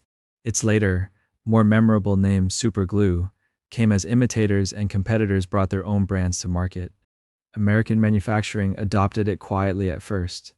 In factories, where fixtures and tools broke, where jigs needed quick repair, the idea of an adhesive that set almost instantly was a gift. Production lines did not have to stop for long while parts were reattached. Workers could fix misalignments on the spot. Designers discovered they could assemble small, intricate components without screws, rivets, or heat, simply by touching precise dots of cyanoacrylate to clean surfaces. Model makers, machinists, and electronics technicians learned its habits. How a modest drop spread thinly, how quickly it locked surfaces together, how unforgiving it was if components were misaligned. Hobby shops stocked small tubes. Industrial suppliers sold larger bottles and applicators with fine tips. In homes, super glue entered drawers and cabinets as a kind of everyday magic. Broken ceramics that once required clamping and long waits could be rejoined in minutes. Loose soles on shoes, chipped ornaments, plastic toys, things that might once have been thrown away, could be fixed well enough to last. The sudden permanence had a small thrill to it. Press your fingers in the wrong place, and you discovered the same property that had annoyed wartime chemists. Skin, rich in moisture, bonded very well. People learned to work with care, to keep acetone nearby for mistakes, to respect the speed of the reaction. The tube became a tool for the impatient and the practical, a shortcut in a culture already fond of shortcuts. Beyond kitchens and garages, cyanoacrylates found more urgent uses. During the Vietnam War, American medics in the field began using aerosol forms of the glue to help control bleeding from wounds. Sprayed onto torn tissue, the liquid would polymerize on contact with blood and moisture, forming a temporary barrier. It did not replace suturing, and it was not yet approved for careful internal use, but in chaotic, remote conditions it bought time, enough to get a wounded soldier from an open field to a hospital. The same property that once ruined refractometers now helps stabilize injuries, turning a laboratory nuisance into a battlefield bandage. Later generations of medical-grade cyanoacrylates, modified to be less irritating, became staples in emergency rooms and operating theaters worldwide. Doctors could close small cuts without stitches, sealing skin with a few careful drops. Across these settings, the appeal was consistent, instant bonding, an industry that meant faster assembly and repair. In households, it meant saving objects that might otherwise be lost. In medicine, it meant precious minutes reclaimed in situations where time was measured in heartbeats. Super glue's path into American life was not the story of a substance doing what it was originally designed to do. It was the opposite. It failed as a lens material because it refused to stay passive and clear. It intruded. It insisted on connecting. Once someone recognized that insistence as a feature rather than a flaw, a new market opened, one defined not by optics, but by attachment. From production lines to junk drawers, from hobby benches to medevac helicopters, a compound once pushed aside for being too sticky became a quiet part of the nation's repair culture, a shorthand for strength that appears in late-night fixes and urgent improvisations.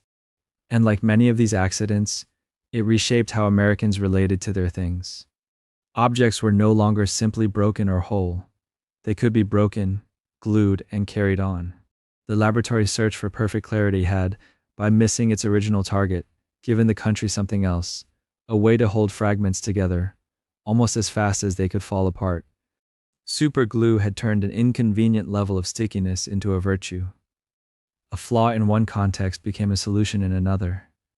Petroleum jelly followed a similar path, but its journey began far from laboratories and drafting tables, in the noisy tar-smelling wells of the early oil industry. In the mid-1800s, a young chemist named Robert Chesebro made his living studying oils. He refined whale oil and experimented with fuels and lubricants.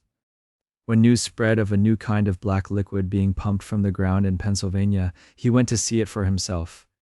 Oil in those early fields was not the smooth, uniform product that later flowed through pipelines. It came up mixed with sand, gas, water, and a mess of heavy residues. Among the men who worked the rigs, One of the most annoying byproducts was a waxy substance that collected on the moving parts of the pumps. They called it rod wax. It clung to joints and rods, thickening and gumming up the machinery. Every so often, operations had to pause while workers scraped it away with knives and rags, piling the grayish lumps aside as waste. It did not burn cleanly like oil or kerosene. It had no obvious use. It was a nuisance. But Chesbro was not a driller. He was someone who looked at sticky, inconvenient substances and wondered what else they might be. He heard stories in the camp that when workers cut their hands on equipment, they sometimes smeared a bit of this residue on the wound. It seemed to keep out dirt, and the cuts appeared to heal well. It might have been coincidence, or simply the effect of sealing the skin from the harsh environment, but the rumor interested him. Where the drillers saw a maintenance problem, he saw raw material. Chesbro took samples of rod wax back to his makeshift lab. The stuff was stubborn. It contained heavy hydrocarbons, minerals, and who knew what from the depths of the earth. He tried heating and filtering it, distilling off lighter fractions, watching what remained behind. Through repeated boiling, skimming, and purification, he slowly coaxed a different substance out of the gunk. A smooth, translucent jelly that softened with warmth and stayed semi-solid at room temperature. It was greasy but not as messy as crude oil. It could be spread in a thin film over skin and fabric. He experimented further, testing its behavior on burns, cuts, and chapped areas. On his own skin, according to later accounts, he made small injuries and observed how they healed under a layer of the jelly compared to uncoated skin. The material itself was not a medicine in the sense of killing bacteria or changing the body's chemistry. Its power lay in protection. Spread over a wound, it formed a barrier, a physical shield against air and contamination in an era before widespread antiseptics and antibiotics. It helped retain moisture in the skin. It softened rough patches and prevented cracking. Simple effects, but valuable ones in a world where even minor infections could become dangerous. By 1872, Chesbro had secured a patent for his refining process. He chose a name that sounded more like a pharmacy product than something scraped from drilling rods. Vaseline, a blend, it said, of the German word for water, Wasser, and the Greek word for oil, Elion. The marketing that followed was energetic and quietly theatrical. Chesbro traveled with jars of his product, staging demonstrations. He would burn or cut his own skin in front of skeptical audiences, then apply Vaseline and invite people to inspect the healed area later. He handed out free samples to doctors and pharmacists. He encouraged people to keep the jelly on hand for household injuries, skin irritations, and dryness. American medicine cabinets were already beginning to fill with bottled and boxed remedies, many of them dubious. Patent medicines promised cures with secret formulas and bold claims. Against that backdrop, Vaseline was modest. It did not claim to heal all diseases.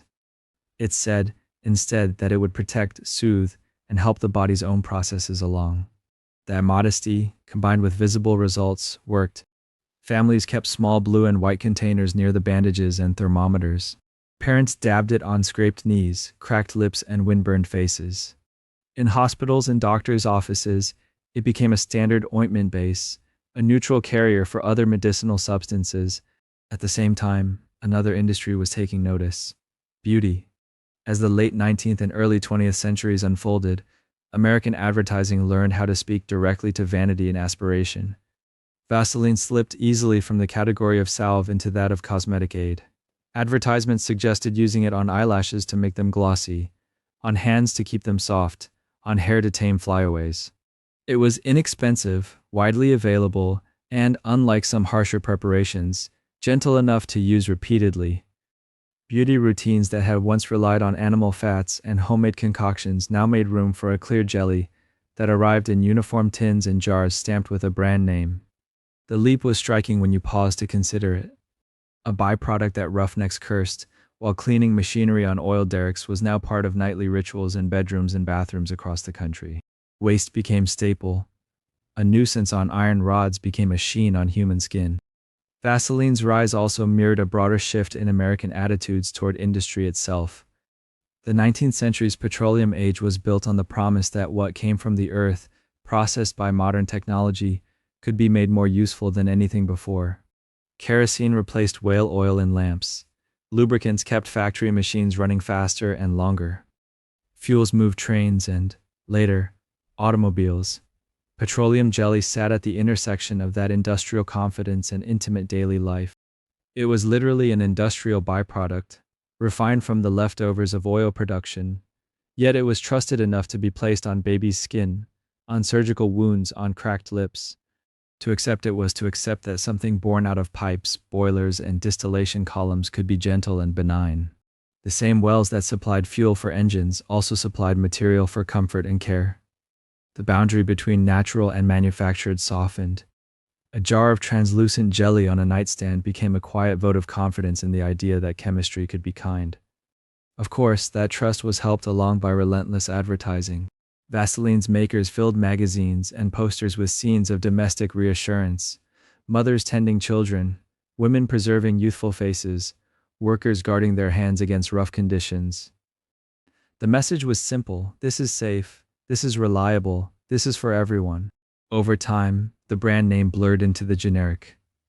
Vaseline became shorthand for petroleum jelly itself, a linguistic sign that a specific product had entwined itself with everyday habits. It sat beside cotton balls and safety pins, unremarkable until the moment it was needed. From the perspective of American history, the path is instructive. An unwanted scum on the tools of a new industry becomes, by way of a curious chemist and a patient refining process, a substance that touches millions of bodies. It bridges the oil fields of Pennsylvania and the bathroom shelves of Brooklyn. It illustrates how thoroughly accidental discoveries, once polished and packaged, can settle into the background of life. Like superglue, Vaseline took a quality that once made people complain, this time, the stubborn cling of waxy deposits, and transformed it into a feature. It insulated, sealed, and softened, rather than obstructing. In doing so, it helped teach a young industrial nation an enduring lesson, that even the waste from its great engines of progress could be reimagined, not as a problem to be discarded, but as something to be refined, named, and invited into the home.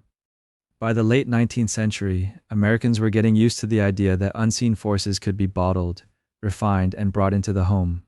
Electricity crept into city streets. Chemical names appeared on labels in the pantry and the medicine cabinet. The invisible was becoming familiar.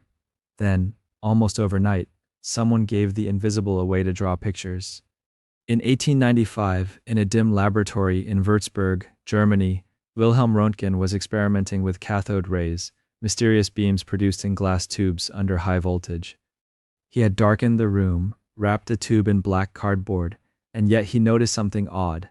A nearby screen coated with a special chemical began to glow whenever the tube was switched on. The glow appeared even though the tube was covered. Whatever was coming out could pass through ordinary materials. Röntgen tested objects, books, wood, bits of metal. The new rays, as he called them, went through some things and were blocked by others.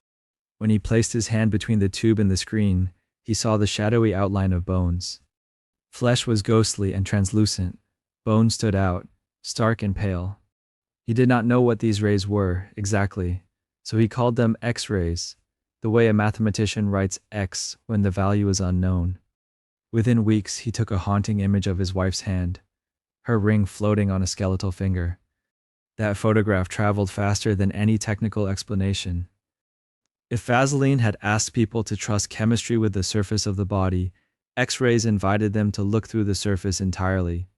News of the discovery crossed the Atlantic with remarkable speed. American newspapers printed Röntgen's images on front pages, calling them pictures of the invisible and photography through flesh. The tone mixed wonder and unease. It sounded like magic, but it was demonstrable. It worked.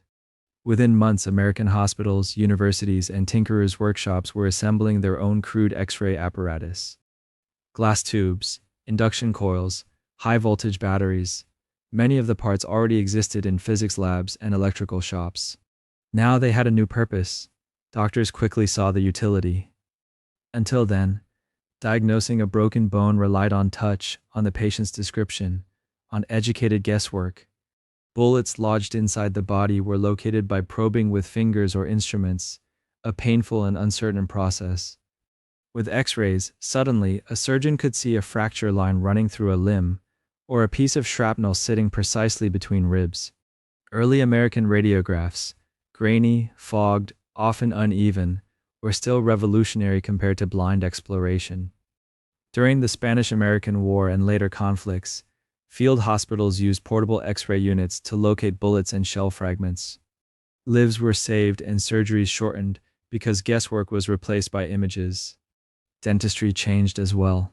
Dentists in the United States were among the first to embrace X-rays in everyday practice.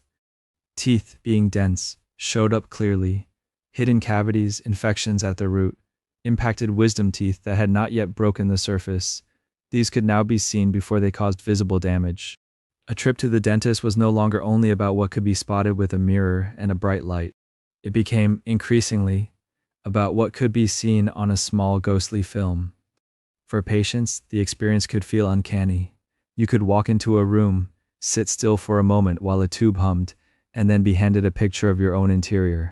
The boundary between private and public, between what belonged only to your own sensations and what could be shared with someone else, shifted a little. American culture picked up the theme quickly. Magazines speculated about X-ray goggles and privacy-piercing devices. Cartoonists drew scenes of people at beaches, their clothing rendered transparent by mischievous rays. The tone was mostly playful, but underneath was a more serious adjustment, the idea that technology could render the hidden body legible to experts. That legibility deepened the authority of doctors. If a physician could point to a shadow on a film and say, "Here's the break," or "Here's the tumor," their pronouncements carried new weight. Illness was no longer just a story told by the patient and interpreted through touch and stethoscope.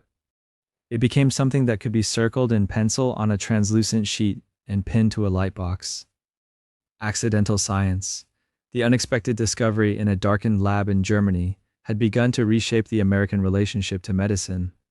The body was now partly an image, partly an object of inspection by machines. Trust in medical authority grew alongside that machinery. So did a quiet dependence on unseen processes and expert interpretation. But as with so many of these accidental gifts, the early years carried misunderstandings. X-rays were celebrated as miraculous, and miracles are rarely handled cautiously. At first, few worried about exposure.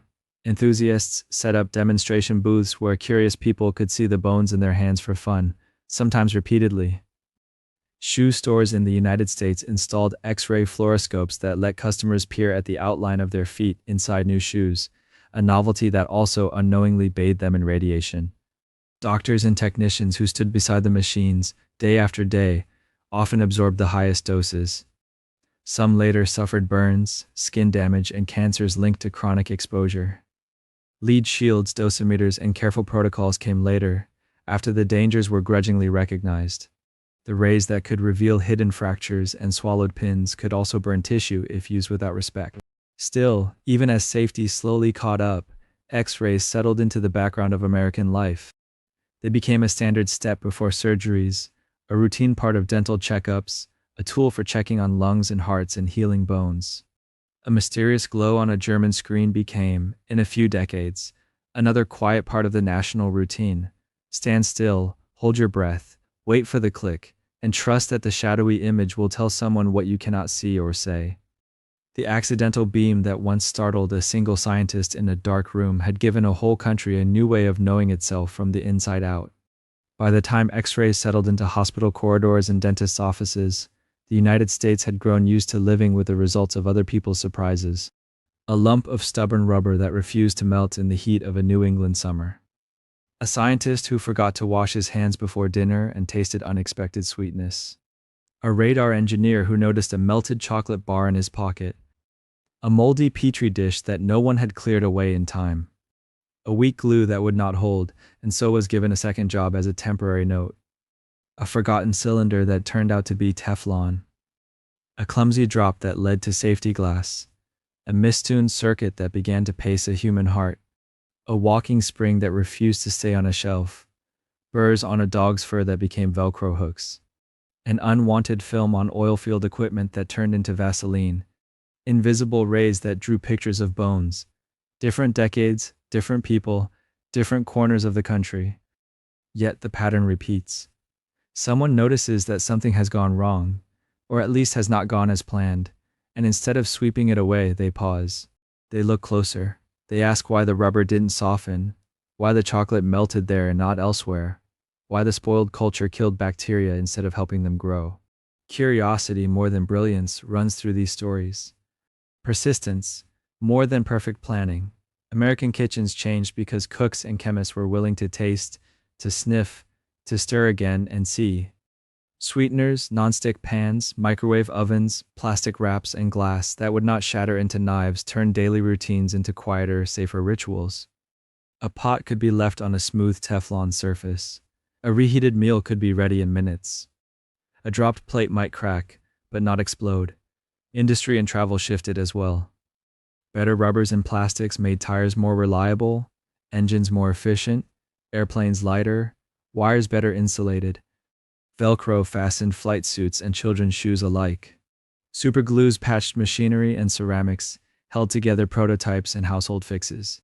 A toy spring rode waves of enthusiasm through living rooms and down staircases, a small reminder that even accidents could become shared culture. Medicine and communication were altered at deeper levels. Penicillin turned infected wounds from likely death sentences into treatable events. Pacemakers extended lives by quietly correcting errant heartbeats. X-rays and, later, related imaging techniques allowed doctors to see fractures, infections, and tumors long before they could be felt. Sticky notes migrated from lab benches to office desks, holding brief messages, ideas, and reminders, a modest aid to the increasingly complex mental traffic of modern work. In each case, the initial moment was not the whole story. The splash, the spill, the odd reading on a meter, the strange residue on a pipe, these were only openings. What mattered was that someone chose to return the next day, to test, to refine, to convince skeptical managers, to file patents, to build factories, to train others. Accident opened the door. Attention walked through it. Over time, this way of responding to chance became almost a national habit. Laboratories, factories, and even home workshops came to expect that mistakes might hold value. Companies set up research departments not only to hit planned targets but to watch for side effects. The culture of invention wrapped itself around the idea that the unexpected was not just a nuisance to be swept aside, but a possible beginning. Looking back, it is easy to draw straight lines from dropped flasks to safety glass, from moldy dishes to antibiotics, from sticky residues to household staples.